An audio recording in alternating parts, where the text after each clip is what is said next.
Welcome to Luca and Miguel. Enjoy the video. In this video, I will explain how to use Moonflower in plants vs. Zombies 2. This unique plant is a sun producer, generating sun for you to plant other defenses.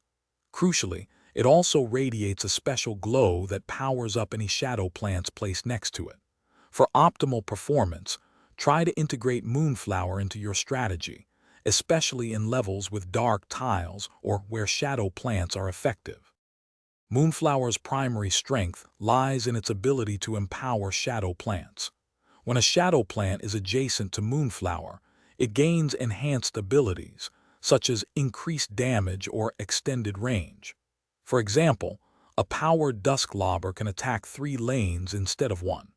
A single Moonflower can affect up to 8 surrounding plants, making strategic placement key for maximizing your offensive capabilities. To get the most out of Moonflower, consider planting it in a 2x2 block. This allows each Moonflower to boost up to 4 other Moonflowers, significantly increasing sun production. Then, surround these Moonflowers with your chosen shadow plants to ensure they all receive the power-up. This setup creates a strong core for both sun generation and boosted attacks, especially in longer levels.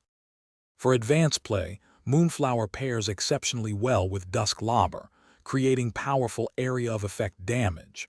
Nightshade also benefits greatly, gaining a ranged attack when powered. While Moonflower's plant food effect provides a defensive shield and a burst of sun, it's generally considered less impactful than other sun producers' plant food. However, it can still be useful for a quick sun boost in a pinch. Thanks for watching and please subscribe. It's the best investment you'll ever make.